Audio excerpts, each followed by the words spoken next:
reading of the tape. To give you interesting things to look at while the credits are on screen. To boldly go where no one has gone before. Chevy Chase, Maryland.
And welcome to the really big world of astronomy solar system boogaloo.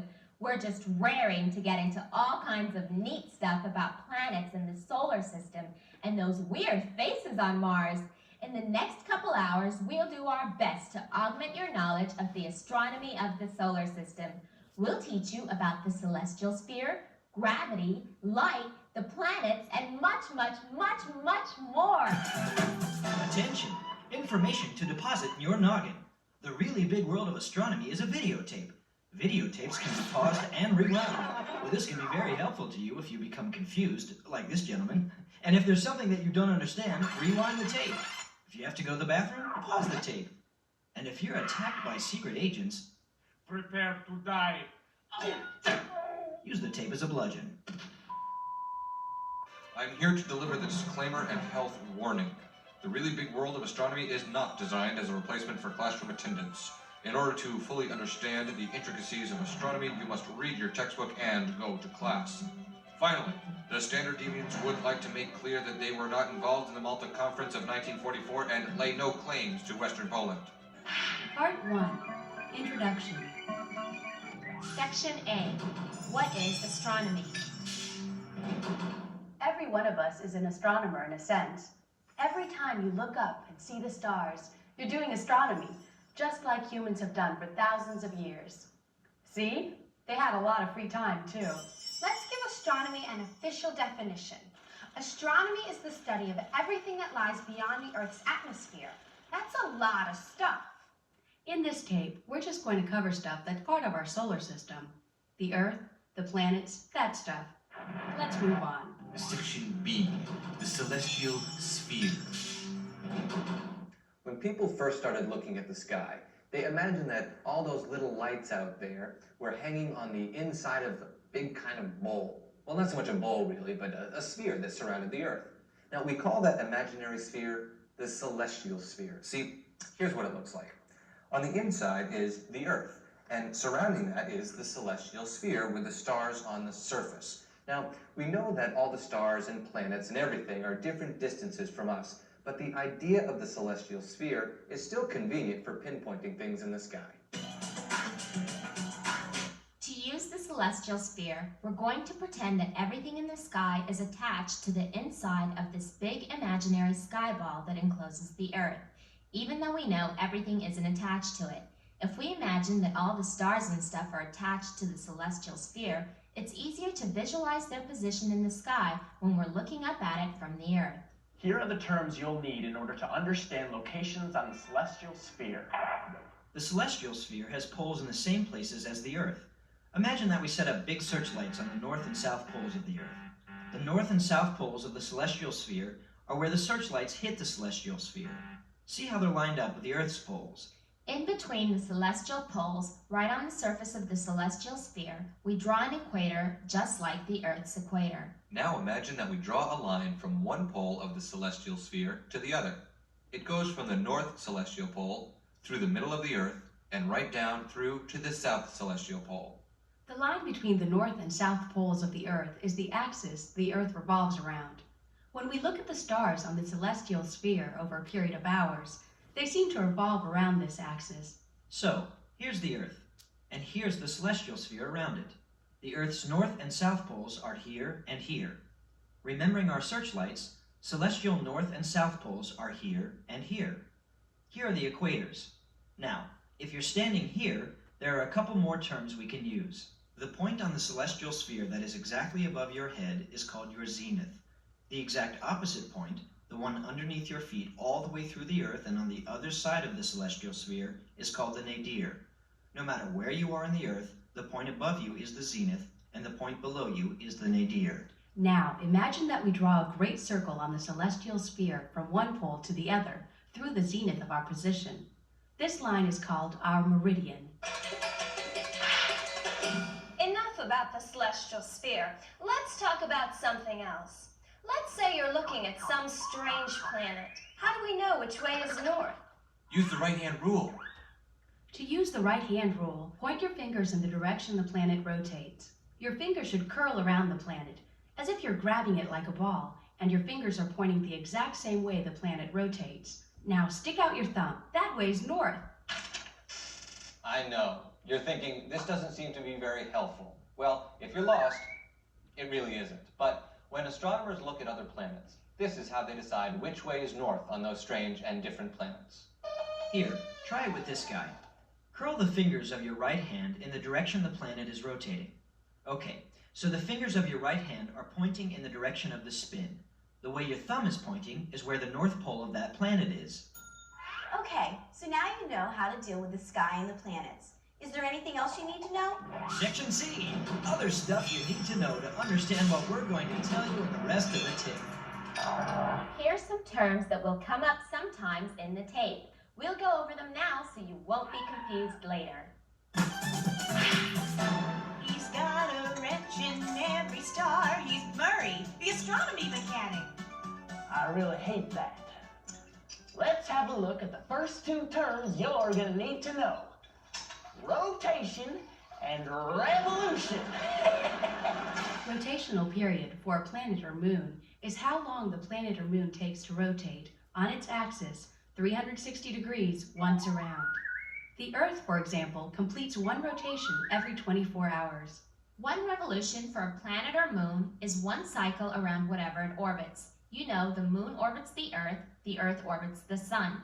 So one revolution for the moon is the 29.5 days it takes to orbit the Earth. One revolution for the Earth is the 365 days it takes to orbit the sun. A revolution is also sometimes called an orbital period or a revolutional period. So remember, when you hear revolution or orbital period, it means the same as revolutional period. Rotation. Planet rotates on its axis. Revolution. Planet revolves around something else. Sometimes we'll also talk about ions. Ions, if you remember from high school chemistry, are atoms that have lost or gained electrons. Electrons are negatively charged particles. If an atom loses an electron, it has a positive charge and is called a positive ion. If an atom gains an electron, it picks up a negative charge and is called a negative ion. Because of the weird conditions in space, a lot of times ions get created and are just floating around. Remember what an ion is, because we'll be talking about them all the time. If you're going to be listening to Mission Control, and you're going to be learning astronomy somewhere else, then we should probably talk about temperature. Usually, we'll talk about temperature in terms of degrees Fahrenheit. That's what most of you are familiar with. Sometimes we'll talk about temperatures in degrees centigrade or Celsius. Oh, stop cheering, you crazy Canadians. To get you to think in Celsius terms, water freezes at 0 degrees. A really hot day is about 30 degrees, and water boils at 100 degrees Celsius. There's one more temperature measure we'll use, which is called Kelvin. The Kelvin scale doesn't have degrees. Its units are called kelvins. 1 Kelvin is the same size as 1 Celsius degree, but the Kelvin scale starts numbering at absolute 0, which is the coldest anything can ever be. So, In the Kelvin scale, absolute zero is 0 kelvins. Water freezes at 273 kelvins, and water boils at 373 kelvins. You like chemistry? Yeah. It's kind of hard, though. Did you know your pants were unbuttoned? Yeah. How about when you have help, like from a video course of you that uses humor to spice up the material? Yeah, it gets easier. Yeah. Is there anything else we need to know? Well, just a little physics and a little math, but not enough of either that we think we need to review anything. If you remember how to do scientific notation, you should be okay. If not, check some of our other tapes for review. I would suggest the Standard Deviant's Zany World of Basic Math if you need help with scientific notation. And now, we dive into the meat of astronomy. Part 2, the history of astronomy. Section A, the beginnings of astronomy. In the West, the science of astronomy really began with the Greeks. Around 600 BC, guys like Thales and Democritus wondered what made up the world and how far away the stars were. Other people probably thought about it before them, but these smart guys were the first to write it down. Later, Pythagoras showed up and started thinking about astronomy stuff. He and his followers believed several things, including that the Earth is round. They decided the Earth is round because the phases of the moon seem to imply the moon is round. To them, the moon looked like a spherical object that had light shining on it from different angles, which it pretty much is. Unfortunately, some of the Pythagoreans also believed that the Earth was the center of everything. We call that idea a geocentric universe. Remember, geocentric universe, Earth, center of everything. I'm the coolest person on Earth. Everything revolves around me. I am geocentric. No, girlfriend, that's egocentric. Actually, some of the Pythagoreans believed that the Earth moved in small circles near the center of the universe. This is really splitting hairs, though. They essentially believed that the Earth was the center of everything. The Pythagoreans also believed that everything in the sky was fixed on big celestial spheres. The celestial spheres for the Pythagoreans were different than the ones we use now. For the Pythagoreans, the celestial spheres were big glassy circles that actually held the stars and planets in the sky. They said that there was one celestial sphere for all the stars, one celestial sphere for each planet, and the sun and moon had their own celestial sphere too. The Pythagoreans believed that if you listened really closely, you could hear the spheres rubbing together. Silly Greeks. The next big dude in Greek philosophy was Plato. Plato thought about a lot of stuff and was very influential, so his thought on science and astronomy stuck around for a while. Plato thought everything in the world was made up of a mix of 4 elements: earth, air, fire, and water. Everything but the heavens, that is. The stars and planets were made of a godly stuff called quintessence. Since they were made of God stuff, Plato reasoned, the planets and stars must move in God paths. What shape are God paths? Circles. Plato reasoned that the planets and the sun and the stars moved in circular paths around the Earth. Circular paths seemed to make sense to everyone, and the idea that objects make circles in their movement dominated for quite a while. Aristotle was Plato's student, and probably the most influential person in ancient astronomy. People followed Aristotle's ideas well into the Renaissance. Aristotle believed that astronomical objects moved in circular paths and that the Earth was round. Aristotle figured the Earth was round because during a lunar eclipse, the Earth cast a round shadow on the moon. Pretty clever, huh? But Aristotle also believed the Earth was the center of the universe. Aristotle rejected the Pythagorean idea that the Earth moved. Aristotle said the Earth was immobile and the heavens revolved around it. Why would he think that? Aristotle reasoned that if the Earth did indeed move around the sun, we should be able to notice a stellar parallax. Huh? Here's how parallax works. If you're moving and looking at things as they go by, things closer to you seem to move faster than things farther away. A good example of parallax is driving on the highway. You're driving along and you can look at the telephone poles at the edge of the road and a building way off in the distance. As you move, the telephone poles seem to zip past, while the building crawls slowly along the horizon. You're seeing parallax.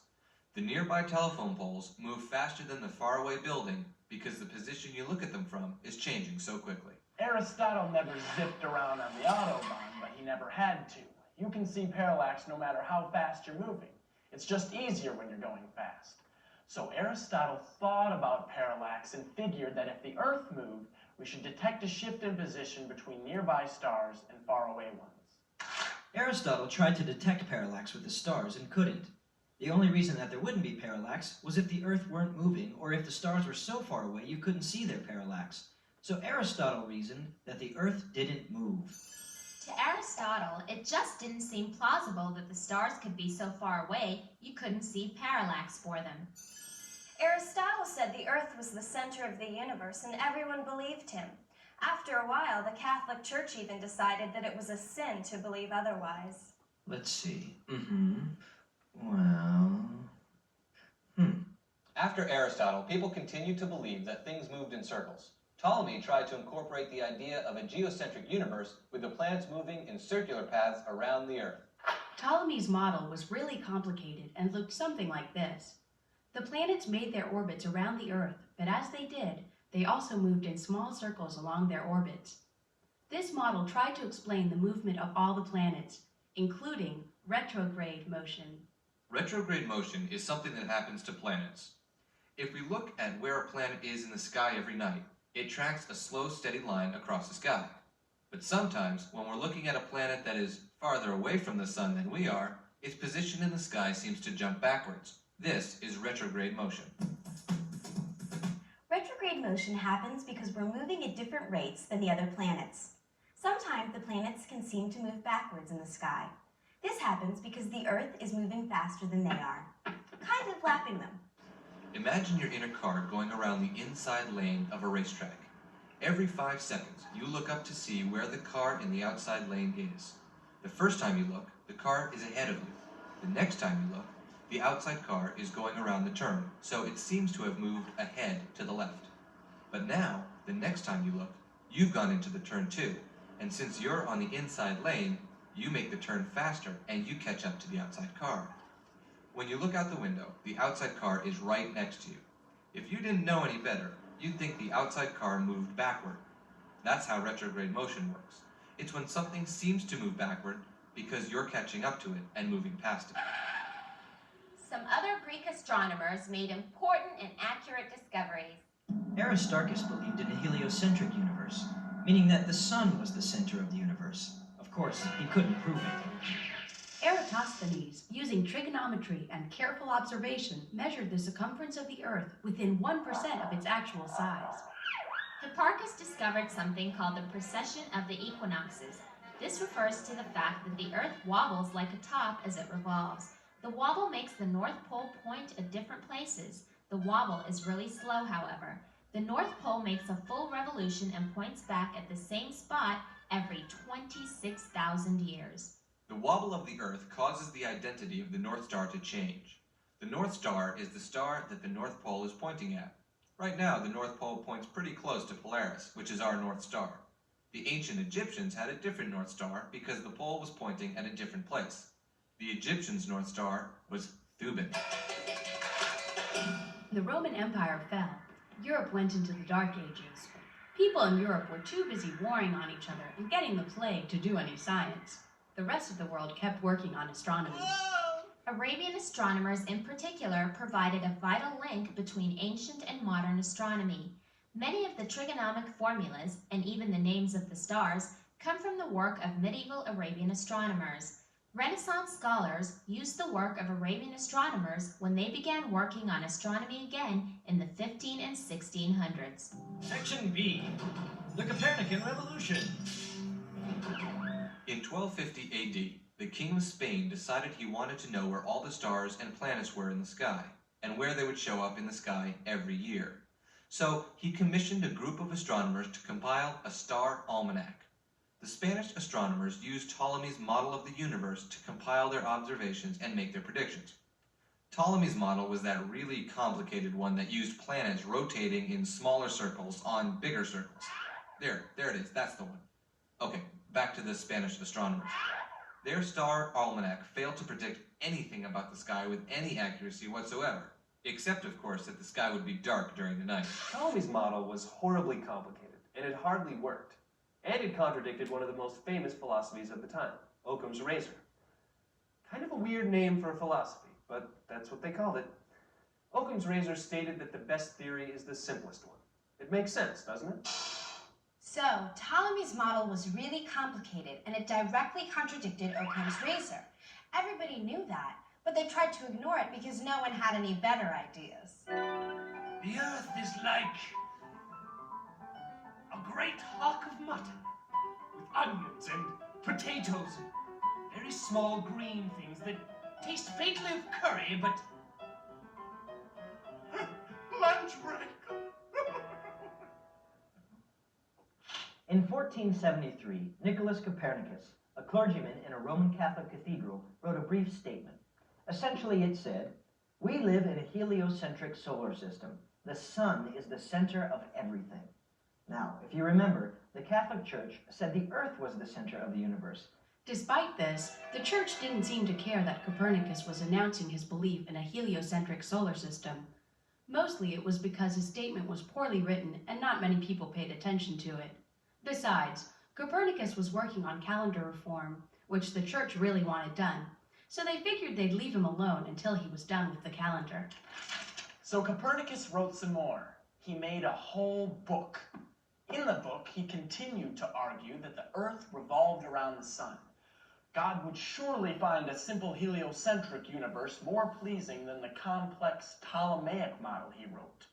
Besides, Copernicus argued, the Pythagorean model with all the rotating celestial spheres wasn't logical either. What makes more sense, that the Earth revolves around the sun, or that giant celestial spheres rotate around the Earth at astronomical speeds without breaking apart? Enemies of Copernicus criticized his book. He didn't solve the parallax mystery. He couldn't explain why the Earth orbits the sun, and his model couldn't provide accurate data. And the Church argued that the celestial spheres couldn't break apart, because the quintessence they were made of weighed nothing, and could therefore spin as fast as necessary. Copernicus didn't get much credit while he was alive, but his idea was starting to catch on. The next important figure in astronomy was Tycho Brahe. Tycho was a rude, arrogant jerk. He was also a horrible sword fighter. This pair of traits cost Tycho his nose. Some guy cut it off Tycho's face during a duel. Ouch! Anywho, Tycho is friends with the King of Denmark. The king gave Tycho a big observatory which Tycho used to make very precise measurements of the stars and planets. Tycho was the first to realize that contrary to the teachings of the Church, the sky did change and evolve. The Church said the sky didn't change because God made the sky, and since God was perfect, God made it right the first time, and therefore the sky did not change. Tycho realized the sky did change when he discovered a comet in 1572. Tycho was good at measuring the paths of stars, but he was about as good at math as he was at sword fighting. So he hired a young mathematician named Johannes Kepler to help him with his studies. Kepler was set to work on calculating the orbit of Mars, which took a really long time. While Kepler was working on those calculations, Tycho died, and Kepler kept all of his data and equipment. You might be wondering, how did this noseless Tycho die? Are you about to launch into a tangent? Yes! Okay. Well, he was visiting the king in Prague and having a wonderful time. Tycho drank an awful lot of ale, or maybe it was wine. As you know, if you drink a lot, pretty soon your bladder fills and begins to protest to be emptied. The custom of the time stated that it was improper to leave the room before the king left, and that presented Tycho with a problem. The king continued to talk, and Tycho continued to have to go. But Tycho followed the custom, and his bladder exploded, killing him. You made that up, right? No, that's true. Yikes. So when he was alive, Tycho took accurate measurements of all the stars and planets. When Kepler got all the data, it was up to him to do the math to bring things together. Section C. Kepler's laws. Kepler lived from 1571 to 1630. In this time, he used Tycho's data to formulate 3 descriptive laws of motion. He didn't explain why things worked, just how. Kepler based his studies on Copernicus's theories, but Kepler couldn't make Tycho's data match up with Copernicus's system of circular orbits. Finally, to make the math work out, Kepler realized that he would have to change the Copernican model. Kepler was able to keep the sun as the center of the solar system, but to change the Copernican model enough to make the math work, he discovered that the orbits of the planets aren't circles at all. Planets orbit the sun in ellipses. With this, Kepler discovered 3 laws of planetary motion. Law 1. The orbits of planets are ellipses, with the sun at one focus. You know what an ellipse is. Oval. Well, the other thing you need to know is what a focus is. When you draw an ellipse, you do it by putting down 2 thumbtacks. Then you encircle the 2 thumbtacks and a pencil with a length of string. Pull the string tight with the pencil and draw a line. There's your ellipse. Each thumbtack is one focus of your ellipse. With the orbits of planets, the sun is at the center of one of these foci. So you got that? The orbits of planets are ellipses, with the sun at one focus of the ellipse. Law 2. The law of areas. An imaginary line from a planet to the sun will sweep over equal areas of the ellipse in equal intervals of time. That's kind of a confusing statement. What it really means is that the planet moves faster in its orbit when it is closer to the sun. Kepler's law just explains things mathematically. Here's a planet in its orbit. We've marked 3 different places on the orbit. Each little ray is how far the planet travels in 1 month. The rays are different lengths, which means the planet is traveling at a different speed at each of those little intervals. Why do we know that? Because speed is distance per period of time, and in this case, the amount of time is the same, but the distances traveled are different. So the planet moves at different speeds along its orbit. What Kepler discovered is that for these equal intervals of time of 1 month, if you multiply the distance the planet travels on its orbit, or the length of the ray, by the planet's distance from the sun, you always come up with the same number. Kepler discovered an inverse relationship between how far a planet is from the sun and how fast a planet is traveling. So, as a planet's distance from the sun gets smaller, its speed gets bigger, and vice versa. So Kepler was basically saying that planets move faster when they're closer to the sun and slower when they're farther away from the sun. If a planet went in a circular orbit, the planet would always be the same distance from the sun and would always travel at the same speed. In an ellipse, though, the planet's distance from the sun varies, and Kepler figured, so does its speed. Just remember Kepler's second law in terms of this. A planet moves faster in its orbit when it's closer to the sun. When the planet is farther from the sun, it moves more slowly. If you're wondering why all this happens, then remember that Kepler didn't know either. He just knew that it did happen because of his studies of the orbits of Mars and the other planets. We'll get to how it works when we learn about Newton. Let's have a look at Kepler's third law. God, son of a gun. Law 3. A planet's period squared is proportional to a cubed. The period is the amount of time, in Earth years, that a planet takes to orbit the sun once.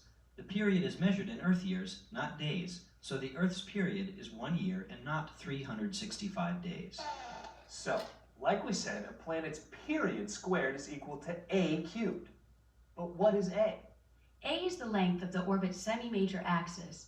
The semi-major axis is half the length of the longest diameter of the ellipse. How's that work? Well, if we draw the longest possible line from one end of an ellipse to the other end, we have the major axis. If we cut that in half, we have the semi-major axis. The only catch here is that you have to measure the semi-major axis in a unit called AUs. AU stands for astronomical unit. 1 AU is equal to the length of the Earth's semi-major axis. We also use the semi-major axis to measure the Earth's distance from the sun. So, we can say the Earth is 1 AU from the sun. In fact, whenever we measure the distance of an orbit, we measure the semi-major axis in AUs, because that's the easiest way to do it. From now on, if we say that something is so many AUs from the sun, you know that we're also saying that's the length of the object's semi-major axis. The long and short of Kepler's third law is that a planet's distance in AUs raised to the third power is equal to the time it takes that planet to orbit the sun squared. How is it useful? Well, slap my pappy happy. Uncle Murray's gonna tell you. If you know the distance a planet is away from the sun, you can figure out its period of orbit. Or, if you know its period of orbit, you can figure out its distance away from the sun. If you know one, you can figure out the other. Or vice versa. Let's try one. Mars takes 1.9 years to complete one orbit of the sun. So the period of Mars's orbit is 1.9. How far away from the sun is Mars? Using Kepler's third law, the distance cubed, or a cubed, is equal to the period squared, or 1.9 squared. That gives us a cubed equals 3.61. Now we take the cubed root of both sides of the equation. To do that, you'll probably need a calculator. The cubed root is just the opposite of raising something to the third power, so we just have to tell the calculator that. On most calculators, that's accomplished by hitting the inverse button, followed by the y to the x button to get the exponent, and then 3 for the third power. So, punch the following sequence into your calculator. 3.61 inverse y to the x, 3. The calculator should tell you 1.53 something something something, which we'll just round to 1.5. If we look in an astronomy book, we'll see we're right. The distance from Mars to the sun is 1.5 AUs. Just like Kepler said, the distance cubed is equal to the period squared. Kepler's third law has come in especially handy because it's easier to use Kepler's law and do a little math than to actually measure the distance between the sun and all the planets. I mean, think of what kind of measuring tape you'd need. Let's review Kepler's laws. Kepler's first law. The orbits of planets are ellipses, with the sun at one focus of the ellipse. Kepler's second law. The law of areas. A line from a planet to the sun will sweep over equal areas of an orbit in equal lengths of time. Or, planets move faster along their orbit the closer they are to the sun. Kepler's third law. A planet's period, squared, is equal to its distance from the sun cubed, with period in years and distance in AUs. Section D. Galileo! Galileo Galilei was the first scientist to actually experiment. For Aristotle, it was good enough to reason that heavy objects fell faster simply because they were heavy. Galileo went to the Tower of Pisa and chucked things over the side. He wanted to see things for himself. Galileo had heard about a Dutchman named Hans Lippershey who invented a spyglass for looking at far-off objects, like boats. Galileo instantly realized the importance of the invention. The spyglass could be used to look at the stars, the sun, and the moon. So he whipped one up on his own without ever actually seeing a spyglass. Galileo called his new version of the spyglass a telescope.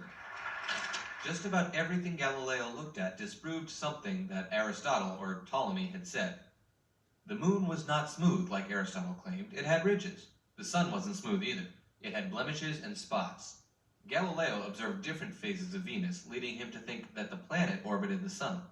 He could see something strange about Saturn, and when Galileo observed Jupiter, he made perhaps his most startling discovery. There were moons orbiting Jupiter like a miniature solar system. Galileo's observations destroyed the geocentric model of the universe. The Earth was not the center of everything after all. Copernicus and Tycho and Kepler had been arguing this the whole time, but now Galileo had convincing evidence. Galileo published the explanation of how his observations supported Copernican theory in a book called Sidereus Nunces. In Galileo's time, scholars were the only people who knew Latin, and they all wrote in Latin. Galileo wrote his book in Italian, hoping that many people, and not just scholars, would be able to read his work.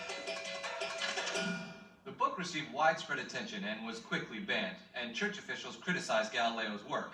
Of course, they never looked through Galileo's telescope to find out if he was right. In 1616, the church ordered Galileo to stop teaching Copernican theory. In 1632, Galileo defied the church and published the book Dialogue Concerning the Two Chief World Systems. The book portrayed the followers of the Ptolemaic system as dim-witted simpletons. Galileo's own Copernican thinkers were enlightened and witty. The public loved the book. The church hated it.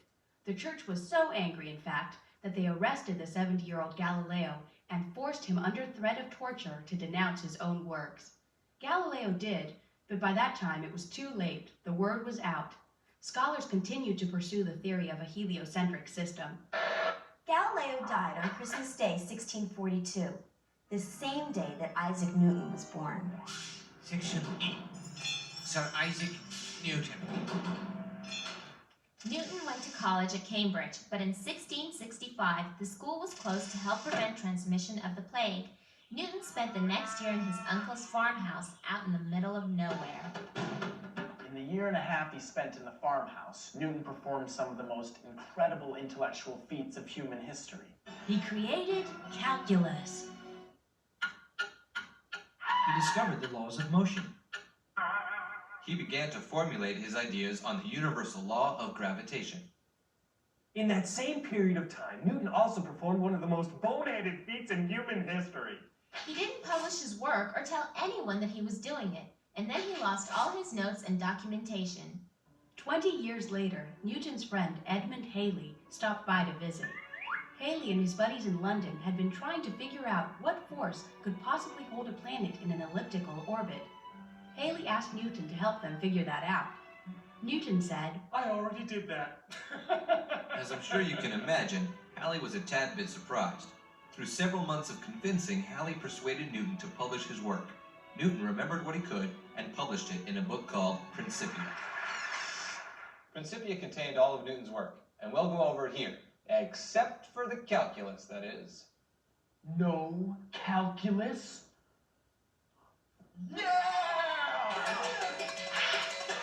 So now we'll go over Newton's work on the universal law of gravitation, the three force laws, and the spectrum of light. Newton's law of gravitation was the culmination of the work of Copernicus, Tycho, Kepler, and Galileo. It explained how the heliocentric system worked. Gravity is the force that can hold planets in elliptical orbits around the sun. Gravity is the force of attraction between two objects due to their mass. Newton's law of gravitation states that the force of gravity between any two objects in the universe is equal to the mass of the first object multiplied by the mass of the second object multiplied by gravitational constant, all divided by the square of the distance between the two objects. Okay, that's the textbook definition. What it means is that bigger things have more gravity, and you feel more gravity the closer you are to a big thing. We'll go over this some more later when we do more examples.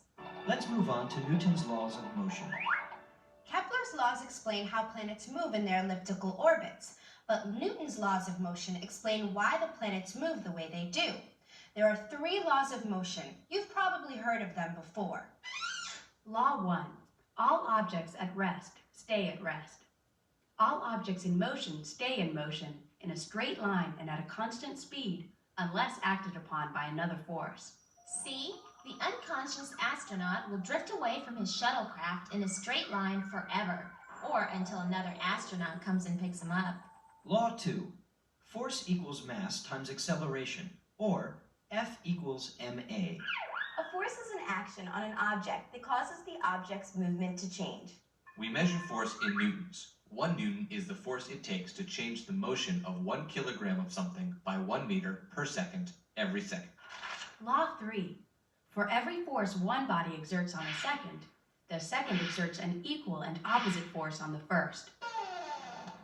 But how do these laws explain how the planets keep orbiting the sun? Just listen. We know that Newton's law of gravitation explains how planets maintain their orbits through the force of gravity. But do you remember Kepler's second law? That's the law that says a planet moves faster the closer it is to the sun, and slower the further it is away from the sun. Well, Kepler knew that, but he could never figure out why it happened. Newton's law of gravitation and the second law of motion explain the why for Kepler's how. The law of gravitation says that the gravity between large bodies increases as those bodies get closer together. So as something really big, like the sun, and a planet like the Earth get closer together, the gravity, the force between them, increases. And Newton's second law of motion says that force equals mass times acceleration. Well, the planet's mass isn't going to change, so if the force goes up, the acceleration goes up and the object goes faster. So the closer a planet is to the sun, the faster that planet will travel, and vice versa. Newton explained Kepler's how. With a little calculus, Newton was able to derive all of Kepler's laws. Newton was also the first person to understand the spectrum of visible light. Newton found that if you shine a beam of light through a triangular piece of glass called a prism, the light is refracted or bent. Some of the light gets bent more than the other light, so the beam that comes out of the other side is broken up into different colors, just like a rainbow. We call that rainbow of light a spectrum. It looks like this. A spectrum goes from red to orange to yellow to green to blue to indigo to violet. Remember that. Red, orange, yellow, green, blue, indigo, violet. If you have more than one spectrum, you call them spectra. Spectra is the plural of spectrum. An easy way to remember the order of light in a spectrum is to remember the name Roy G. Biv. See, the letters of his name correspond to the light in the spectrum. Isn't that right, Roy? Roy G. Biv. Newton also did a couple of other cool things. He invented the first reflecting telescope, formulated the laws of reasoning, and probably a bunch of other stuff that he didn't tell us about. Let's go on and learn about other stuff. Like how the government's trying to conceal the existence of people from Rhode Island? No. Stuff like gravity. That's even more insidious! Part 3. Gravity. To understand how things